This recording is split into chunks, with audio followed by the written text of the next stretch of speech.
avons encore l'honneur de recevoir l'association des anciens élèves du collège Guiabert, la première promotion.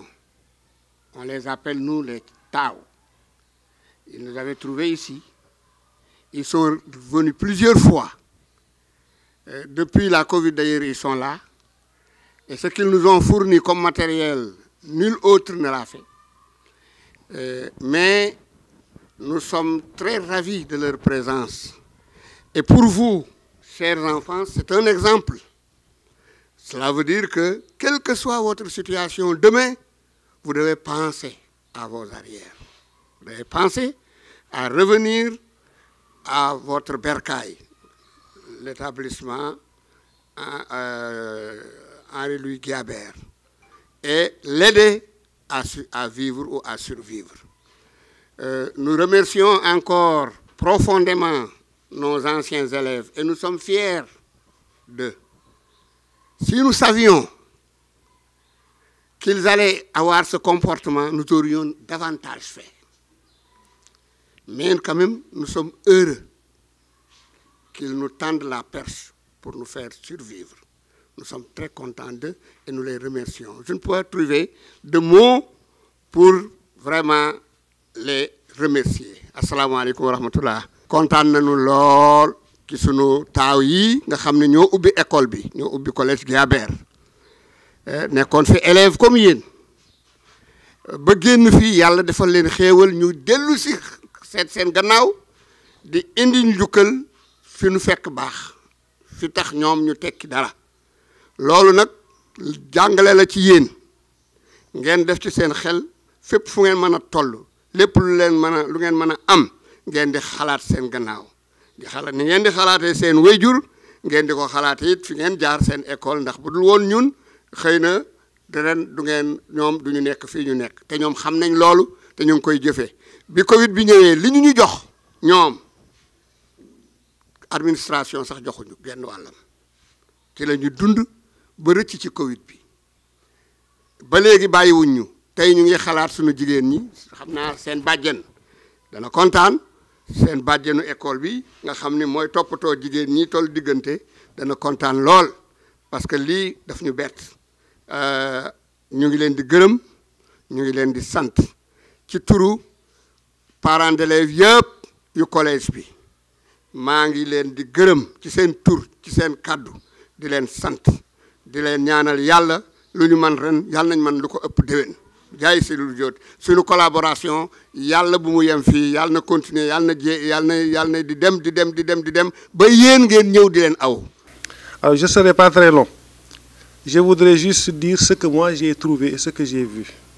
Alors, un partenariat pareil, je ne l'ai jamais vu. Je viens de le voir. Et aussi un partenariat aussi efficace, c'est rare.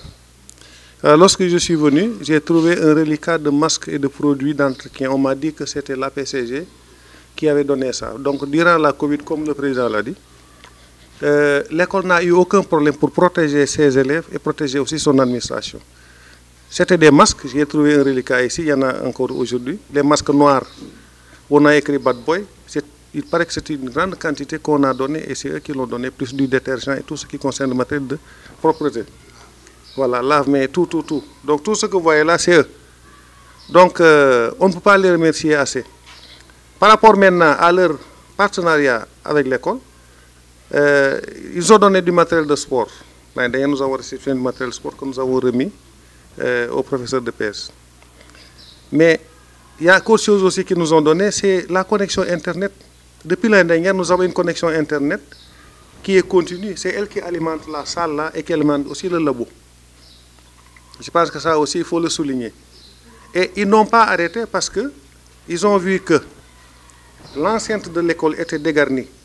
Ils ont eu l'idée de proposer qu'on fasse des bancs où les élèves pourraient s'asseoir. Donc l'idée est partie de là. Ils ont sorti 250 000 francs qu'ils nous ont donnés pour pouvoir construire les bancs. Donc l'idée est là. Alors, je ne veux pas être long. C'est juste pour dire que c'est un partenariat excellemment bien conduit. Ce sont des anciens élèves de la structure, ce sont les pionniers, ce sont les premiers élèves. Comme le président l'a dit, nous souhaiterions que vous aussi, lorsque eux seront aux manettes ou bien quelque part, vous aussi puissiez prendre le relais. Et nous n'avons pas eu ces chances. Bon, comme je l'ai dit, moi je suis du lycée Charles de Gaulle. C'est là-bas où j'ai eu mon bac, mon BFM, mon DFM plutôt. Là, en ça, là, on disait DFM. C'est là-bas où j'ai eu mon DFM, c'est là-bas où j'ai eu mon bac, c'est là-bas où je suis revenu comme professeur stagiaire. Je n'ai rien fait pour le lycée. Donc si eux peuvent faire quelque chose pour leur école, j'applaudis parce que moi je n'ai rien fait pour mon ancienne école qui est le lycée Charles de Gaulle. Je ne suis que le principal d'une partie qui dépendait de ce lycée-là. Voilà, je pense que Président, au nom de toute l'administration, des professeurs et de la surveillance, nous vous remercions. Et nous souhaitons que, comme le Président l'a dit, que ce que vous avez fait, vous puissiez faire beaucoup plus encore et beaucoup mieux pour vos petits frères, vos enfants et peut-être vos petits-enfants. Voilà, merci beaucoup. Nous avons dit que l'année dernière, APCG, nous avons fourni des masques, des gels, tout ça. En plus, nous avons fait l'école. Question de sécurité, après ça, je vais mettre en place un comité de veille et de gestion pour veiller sur les bancs. Parce que on doit protéger ça pour nos petits frères. Parce que moi, cette année-ci, j'ai fait la classe de 3e. Demain, Inch'Allah, je serai au lycée. On doit préserver ça pour nos petits frères et nos petites sœurs qui nous succéderont. Merci. Président, je les remercie beaucoup. C'est un honneur de nous faire. Nous avons comme sunu mois la. Donc man ak sama collègue bi Aïda Diarra Diouf. Donc merci beaucoup à vous. Merci au bureau de l'APCG. Comme nous ko doon défé rek tout le temps, bi yoon aussi soxlawul ñuy énumérer parce que le principal l'a dit, le président de l'AP aussi l'a dit. Donc man fi may waxé rek moy tay dañu ñëw indil leen ay serviettes hygiéniques pour les jeunes filles du collège. Parce que gis nañ ni à chaque fois parfois élève bi dafay jàng si ñëw ba école am affaire jigéen dab ko donc ça arrivait à tout le monde ñun bi nekkee suñu temps sax ça nous arrivait parfois dañuy ñëw ba fii am ay des problèmes comme ça donc ngay obligé demander la permission pour ñibbi donc dina cours bi nga waroon def déjà di nga ko raté di nga raté sa ay cours donc loolu moo tax ñu am ambition bi yoon ne nañ leen wutal ay serviettes hygiéniques yi nga xam da nga koy bàyyi si école bi pour xale bi nga xam ne ñëw na ba fii am ay problème mu ñëw gis seen bàjjan comme ça mu jox leen seen li nu war a utiliser. beneen bi aussi jigéen ñi nga xam ne dañu am problème à la fin du mois pour jënd des serviettes hygiéniques parce que aussi y en a ñu ñëw les cas sociaux donc chaque mois ñu ñëw approché wu seen bàjjan aussi mu leen koy jox gratuitement te incha allahu rabbi heure bu jeexee kon ñu nekk au courant dañuy jëndaat ñëw teg fii donc lii c'est une première c'est mooy li ñu njëkk a def mais ngeen xam ni dañ koy def pour toujours tant que nous sommes là tant que l'amicale est là lii dootul manqué ci CM bi incha allah donc loolu laa amoon di leen ko wax di leen remercier vraiment kontaan nañu trop te duñu tàyyi duñu sonn di def li ñu war a def pour le collège CM Guiabert dañ leen a dugal suñu biir xol voilà merci beaucoup. Les dames de l'APCG, merci la vice-présidente Aïda. Et à travers ces remerciements, les remerciements vont à l'endroit donc de toutes les dames de l'APCG. L'élève l'a tantôt dit qu'il va falloir donc préserver tout ce que nous sommes en train de faire, notamment les bancs, la balle est dans votre camp. Mais c'est le moment aussi de vous dire que avec ces gestes, ce que nous souhaitons de plus, c'est que vous soyez assidus au cours, tout en sachant que les parents sont en train de faire, parce que nous sommes vos parents. Certains ont l'âge de nos enfants, de nos neveux, et c'est l'occasion, ces genres d'occasions, il faut en profiter pour qu'on puisse vous sensibiliser à l'assiduité à l'école, au collège, mais aussi au respect de vos enseignants. C'est l'occasion pour moi et au nom de tous les camarades de l'APCG de dire un grand merci à tous ces professeurs, à tous ces enseignants, à tous ces surveillants qui nous ont formés et qui nous ont éduqués. Voilà le mot que je cherchais, éduquer. Tous ont été des éducateurs pour nous.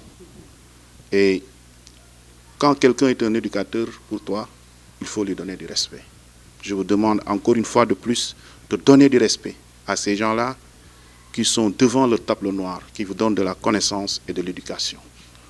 Autre chose, vous dire que ce geste-là que nous venons de faire avec les dames pour des serviettes hygiéniques, les gestes ne s'arrêteront pas ici. Parce que nous envisageons dans le futur d'organiser une journée de l'excellence. Les meilleurs du collège seront fêtés. Et on aura comme parrain et comme marraine des camarades de l'APCG. Ils serviront de vous, élèves, d'exemple, pour que vous persévérez encore dans les études. Autre chose aussi, c'est un remerciement à l'endroit de tous ces camarades de l'APCG. Ils sont à Saint-Louis, ils sont à Dakar, dans les 14 régions, ils sont en Afrique, ils sont dans la diaspora, ils sont en Europe et ils sont partout dans le monde. Mais ils ont une oreille attentive envers ce collège. Parce que tout simplement, aujourd'hui, nous ne sommes plus des camarades, mais nous sommes une famille. C'est comme ça que nous vivons. C'est pourquoi je vous demande encore une fois de plus d'être des frères et des sœurs, vous élèves, en ce moment-là, au moment de l'enfance. C'est très important parce que ça marque l'individu, l'enfance. L'ingé am ci xalel da lay marquer à vie, mais que ça soit positif. Je veux tout simplement vous dire que aimez-vous quand vous êtes jeune. Et quand vous serez grand, vous vous aimerez beaucoup plus davantage. Et je terminerai par remercier encore une fois de plus le principal, le président de l'APE et les encadreurs et tous les professeurs.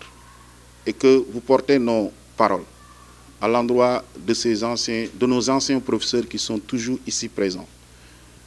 Que nous les aimons du fond du cœur et qui resteront gravés dans nos mémoires. Et qu'aussi des prières vont à l'endroit de ces gens, de ces professeurs-là. Au moment où je parlais, voilà, il est là, M. Faye. Il est là. Voilà, il est là. Il va venir à côté de moi.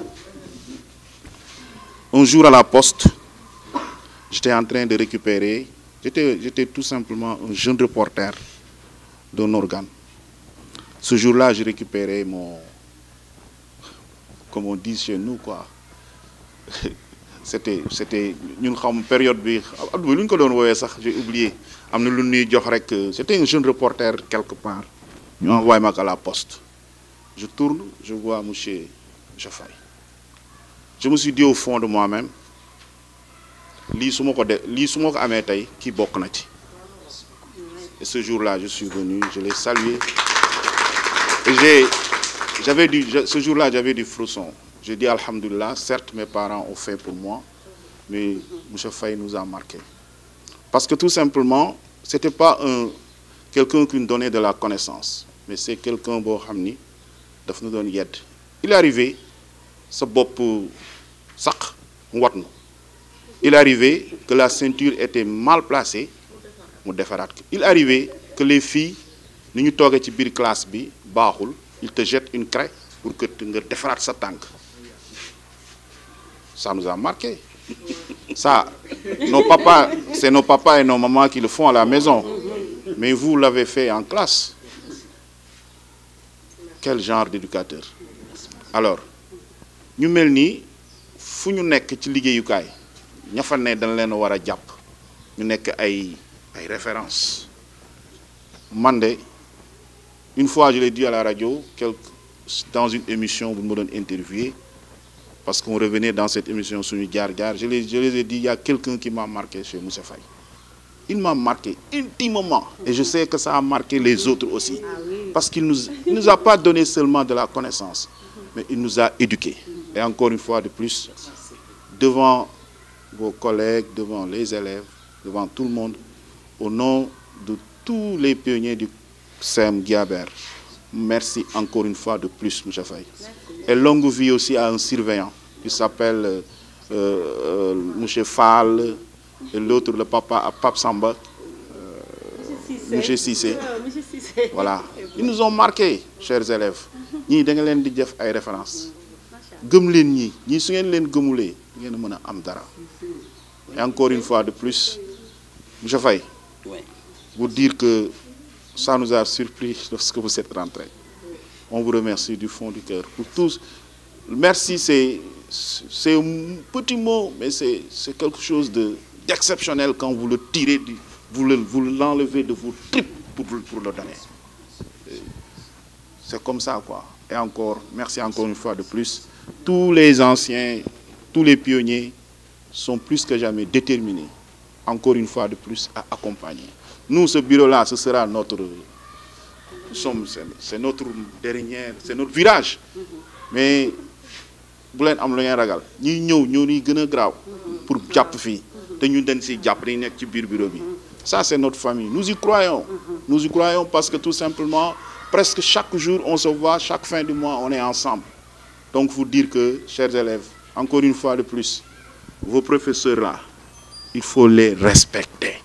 Respectez-les. Si vous les respectez, connaissance, merci à tous et à toutes. J'ai été prolixe, mais il fallait le faire et j'en profite pour dire à ces dames de l'APCG, je vous souhaite une journée internationale qu'on célèbre le 8 mars et un mois de paix et de bonheur, que Dieu le puissant puisse vraiment terminer la guerre là-bas en Ukraine pour que tout cela soit dans la paix, parce que sans la paix, le monde ne se fait pas. Merci. Vous savez, Hazar Amoul, Dieu sait que je lisais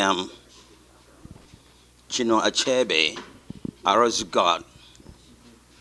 J'écoutais en sourdine la musique, vous pouvez monter, après vous montez voir la salle,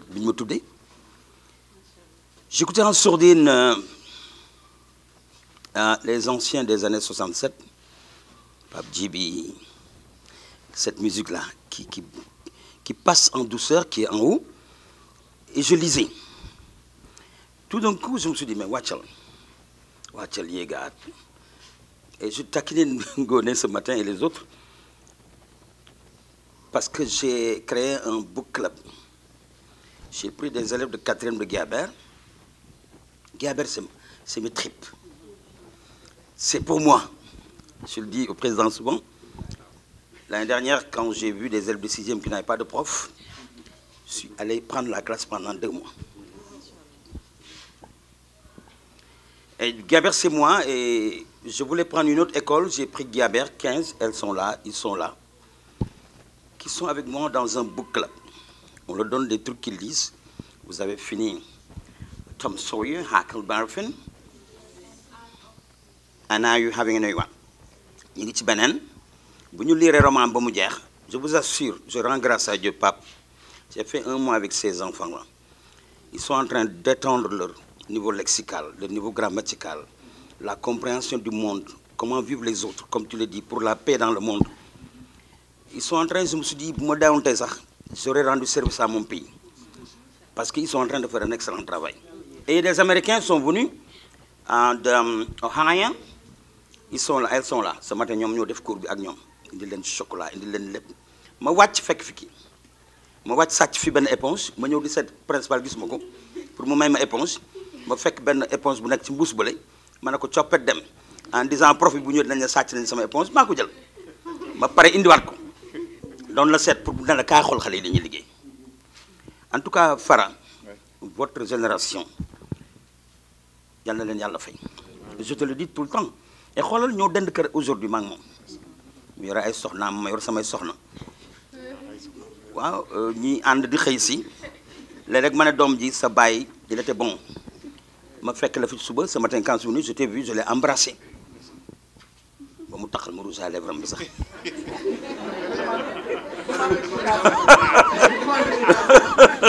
mais en tout cas pour être bref au nom de tous les collègues vraiment principal ne me laissera pas mentir je dis man lu ma am te Guiabert amu ko bugguma d'ailleurs fi laa dëkk fi laay ndekkee fi laay añee ba 20h ma ñibbi après nga yëg nga xool fi salle bi ñu ma tuddee mi ngi nii je dis fii laa dëkk kon nag ñii c'est des modèles aussi.